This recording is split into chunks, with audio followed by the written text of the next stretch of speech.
Okay, I'm going to try and hold this as still as possible. All right. So for pollination, we're just going to draw some kind of insect here.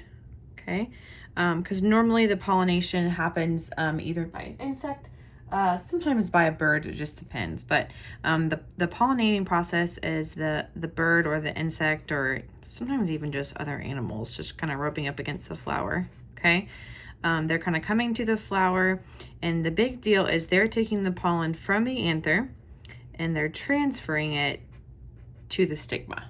Okay, so you can't really see it that well there, but I drew my anther. The point is this little bee guy here is transferring pollen from anther to stigma. Okay. Then in fertilization, then we have I'm gonna draw my whole pistil here. There's my top little stigma. Okay. Down here is the ovary. Okay, and inside of there obviously is where the ovules would be. All right.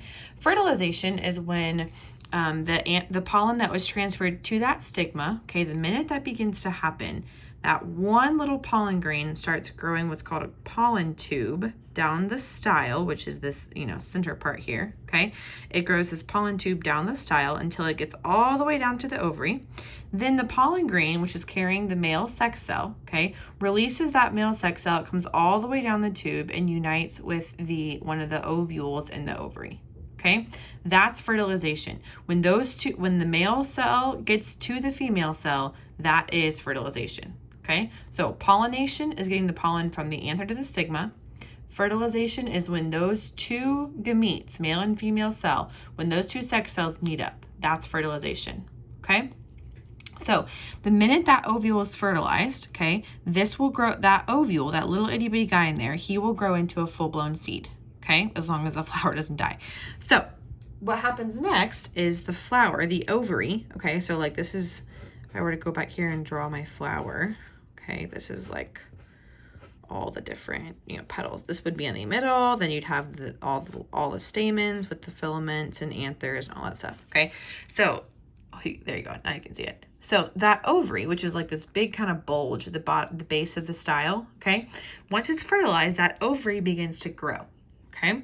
So it would start to look something kind of like this, okay? The ovary gets really bulgy, and as it gets heavier, the flower begins to droop, and the petals begin to die, okay?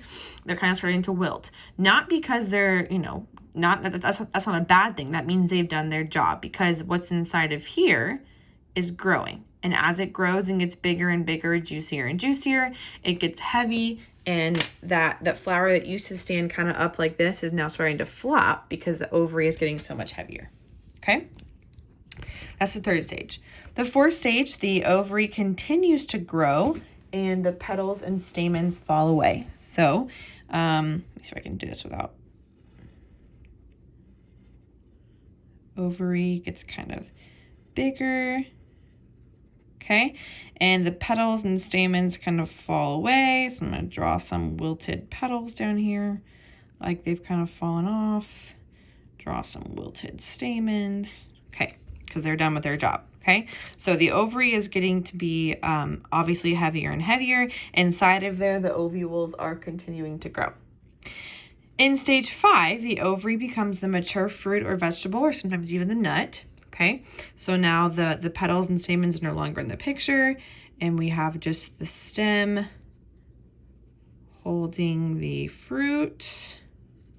Wow, this is really hard to do while holding the camera. Hold on. Make this a little bit better here.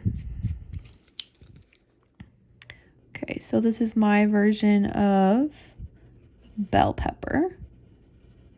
Okay, so the ovary becomes a mature fruit or vegetable.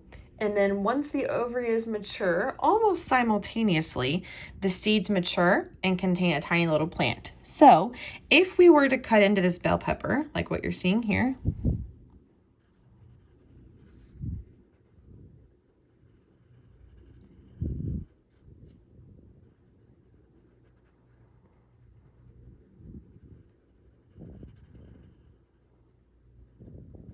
Okay, so let's say we could cut this open. Inside, you would see all the little ovules, which have now become seeds.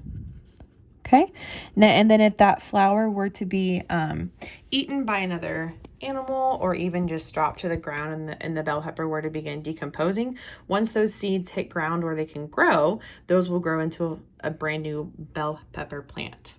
So there's your 6 stages. Again, this is not only true of just bell peppers. Once it gets to stage 4 and that ovary continues to grow, once it becomes a ripe fruit or vegetable, I mean, it could be apples, oranges, kiwi, pineapple, anything. So it's kind of fun, actually. You can do your own little Google search and look up what different types of fruit flowers look like. It's very interesting. So make sure you have this in your notes, whether you have the printed off version or the handwritten version. You do have to know all 6 of those stages.